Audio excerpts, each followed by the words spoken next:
حضرة الجلالة والصلاة والسلام على أفضل الرسالة وعلى آله وصحبه الذين هم أهل الفضل والعدالة.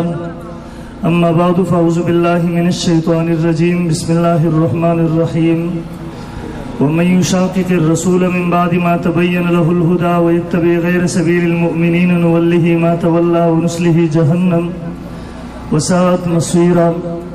وقال رسول الله صلى الله عليه وسلم: إذا رأيتم الذين يسبون أصحابي فقولوا لعنة الله على شركم. وقال رسول الله صلى الله عليه وسلم: ومن سبهم فعليه لعنة الله والملائكة والناس أجمعين.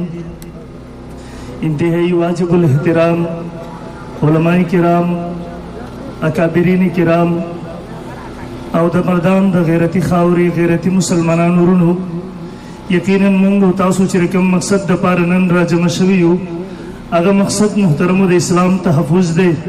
اسلام چې رچا په ذریعه سره ما او تاسو ته رسېدلی دی، کم خلک چې زموږ د دین او د اسلام سند دی، دغه خلکو د تحفظ ناره ده، دغه خلکو د تحفظ آواز دی. ځکه محترم رسول الله صلی الله علیه وسلم موږ ته حکم کوي: اذا رأیتم الذین یسبون اصحابي، کله چې تاسو ووینئ هغه کسان چې اگر صحابه کرامو خلاف بد رد وی، د صحابه کرام رضی الله عنهم اجمعین خلاف جبې خوځوي، د صحابه کرام رضی الله عنهم اجمعین خلاف قلم خوځوي، فقولوا لعنة الله على شرکم. د الله پیغمبر ما او ته حکم کوي تاسو ورته ووایئ تاسو په شر باندې د الله لعنت وي.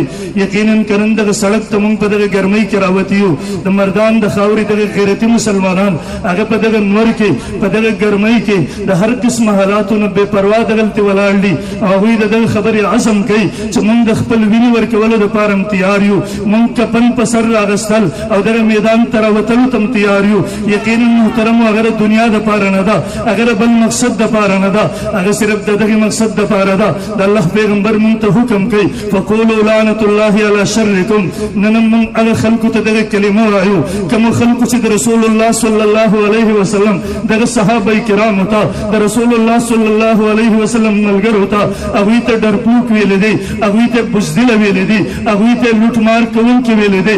موږ هم نن په دغه چوک باندې هغه خلکو ته ناره برملا دغه کلمه وایو چې ستاسو په دغه شر باندې رب العالمین لعنت وي. محترمو موږ ځکه نن دغلتې راوتي یو، ولاړ یو، د الله پیغمبر واسطه ورکوي. الله الله یو سړی چاته اخرنۍ واسطه ورکوي، ورته مړه د الله نه ویرېږه نور، د الله پیغمبر پوره امت ته دغه واسطه ورکوي. الله الله فی اصحابي، د الله پیغمبر وایي زما د صحابو په باره کې د الله نه ویرېږئ، د الله نه ویرېږئ.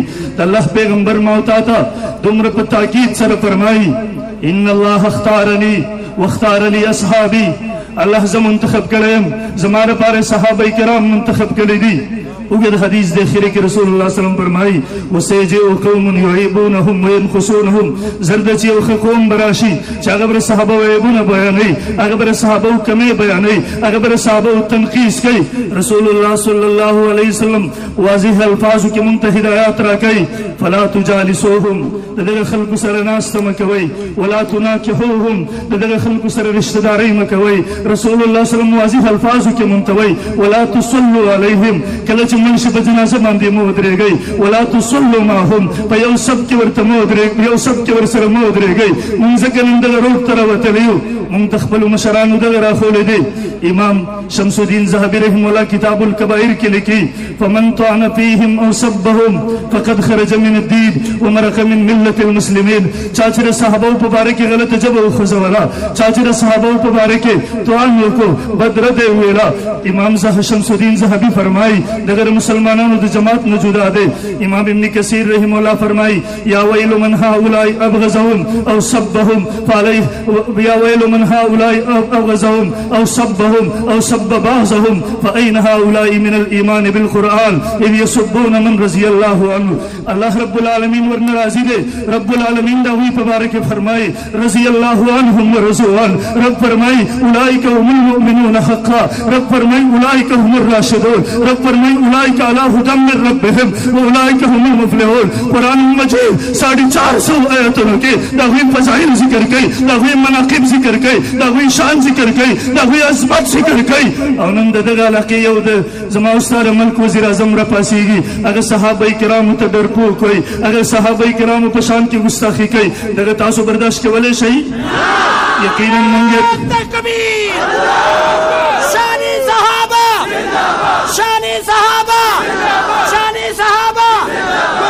صحابہ مرداباد، گستاخ صحابہ، گستاخ صحابہ، گستاخ صحابہ، مفتی ندیم محمودی صاحب. د چې محترمو کومه واقعي بنیاد جوړوي هغه واقعه خو د صحابه کرامو عظمت باندې دلالت کوي، هغه د صحابه کرامو په شان باندې دلالت کوي.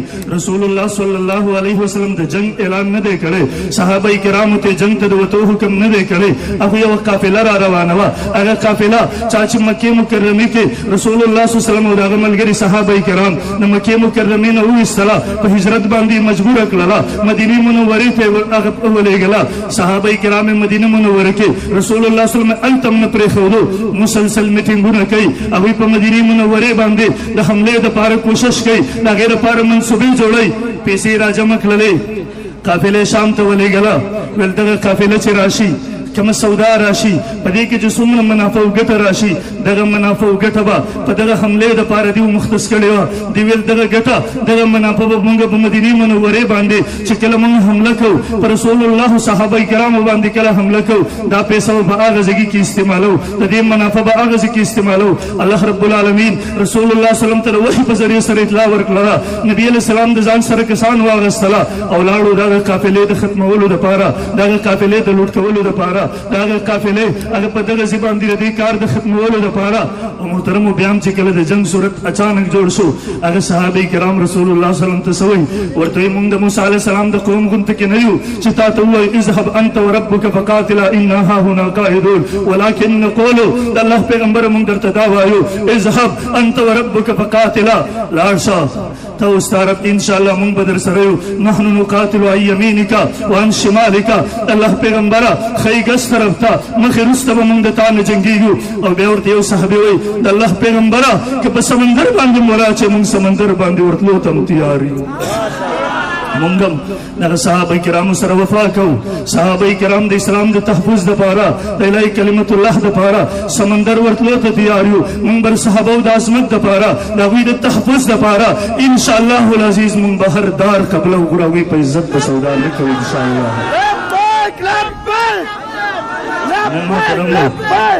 اکابر تشریف فرما دي، بیانونه به هغوی کوي. محترمو زه صرف یو خبره کوم هغه خلکو ته، وزیر اعظم پاکستان چې هغې په خپل الفاظو کې په خپلو الفاظو سره د ټولو مسلمانانو زړونو ته درد رسولی دی. زموږ مطالبه دا ده چې هغه دې قوم ته مخامخ شي، د هغه وزیران چې د دغې خبرو تایید یې کړی دی هغوی دې قوم ته مخامخ شي، د ټولو دنیا د مسلمانانو نه معافي وغواړي او آینده د اسلام په حوالې سره دغسې قسمه بکواس ونه کړي، د مقدسو شخصیاتو په حوالې سره، د شعائر الله په حوالې سره آینده بیا غلطه ژبه ونه خوځوي، آینده بیا غلطه خوله ونه خوځوي. خو محترمو زموږ مطالبه دغه ده او امید هم ده چې انشاءالله العزیز را به شي. خو هغه چا ته زه وایم څوک چې د وزیر اعظم، څوک چې د دغه وزیرانو د دغه خبرو تعویلات کوي، هغه خلکو ته هم ته خو د ملا په جامه کې یې، ستا سره خو د شرک او د بدعت تافې در سره وې، تا خو په هر مسلمان باندې دا لګوله، تا خو په هر ملا باندې دا لګوله. بله ورځ چې وزیر اعظم د وټونو نه مخکې یو قبر ته هغه سجده ولګوله، ویل نه دا خو سجده نه ولګولې، هسې زه یې ښکل کړی و.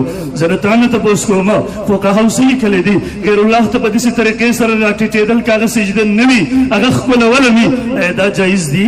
فقهاو خو دومره پورې هم لیکلی دي یو چا سره د سلام په وخت کې راټیټېدل چې د رکوع صورت جوړ شي دا هم حرام دی، نو ته چې د سجدې صورت جوړی او بیا د هغې تاویل کې دا په کوم شریعت کې و؟ ستا توحید او سنت تا ته دې سبق درکوو.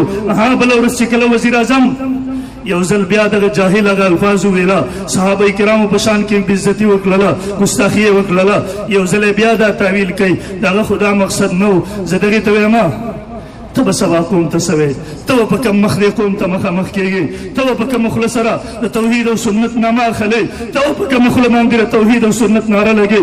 ما ته ګیله نشته دی دغه خلکو نه. دغسې خلک حکمرانانو ته هر وخت کې ضرورت وي چې په 10,000 روپۍ ایمان هم خرڅوي، لیکن موږ دغه خلکو بچي نه یو. زموږ تعلق د علمای دیوبند سره دی. چا چې کفنونه هغه عدالت ته حاضروله، موږ دغه خلکو اولاد یو. هغه شیخ الهند چې د مالټې په جیب کې په ګرم انګار سملاستو، لیکن د عظمت کلمې ویلا، د رخصت کلمې نه ویلا. موږ د هغه چا اولاد یو چې هر دار ته هر کلی ویلی، لیکن سودا یې په اسلام باندې نه و کړي. محترمو، زه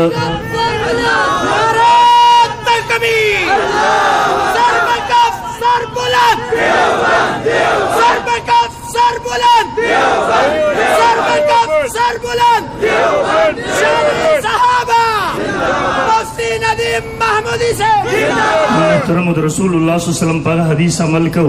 نن دغه څوک نه دغه نام و نهاد دغه جاهل اعظم ته وایو، دغه هغه ملګرو ته وایو چې ستاسو په دغه شر باندې د الله لعنت وي. اخري خبره کوم محترم د څومره نوجوانان دي اگر هر تنظیم او پارټۍ سره تعلق ساتي، یقینا دا جمعیت علماء اسلام خبره نه ده، دا خطیب قاری اکرام الحق صاحب خبره نه ده، دا شیخ قاسم صاحب خبره نه ده، دا مولانا شجاع الملک صاحب خبره نه ده، دا الله د پیغمبر د صحابه کرامو خبره ده. بس هغه نوجوانانو ته اخرنۍ خبره دغه ور یادومه. یو صحابي او جنگ کې رسول الله صلی الله علیه وسلم ته راغی، د جنگ نه وروسته راغی، ورته وایي د الله رسوله زما بچی د کافرانو صف کې راغلی ولاړو، نن ټوله ورځ ما توره راغستې وه، زه ګرځېدم، ما وی کاش نن خپل بچی ما ته مخې ته راشي، زه خپل بچي سر په خپله توره باندې ووهمه، نن خپل رب ته ور وښیمه. ربا کله چې ستا د دین خبره راغله، کله چې د اسلام خبره راغله، بیا د بچي پروا نه کومه. زما د بچي لپاره، زما په زړه کې زما د بچي لپاره د پلار ولی هغه شفقت نشته دی، هغه محبت نشته دی، هغه جذبات نشته دی. ربا د تا مخې ته ټول محبتونه هم قربان، ټول جذبات هم قربان، ټول تعلقات هم قربان. نن یو ځل دغه ټول نوجوانان یو ځل بیا په دغه چوک کې عزم کوي چې د محمد انبیاء کرامو د ناموس دپاره، د صحابه کرامو د عظمت دپاره به موږ هر قسمه تعلقات قربانوو انشاءالله. خطیب صاحب ته وایو انشاءالله د تاسو په حکم باندې به نن خو صرف دغه چوک ته حاضر شوي یو. قسم دی اول زه اعلان کوم، بیا دغه نوجوانان اعلان کوي انشاءالله که کله دې حکم وکړو دغه چوک ته راشه، دغه روډ ته راشه، کفنونه د ځان سره راوړئ بیا به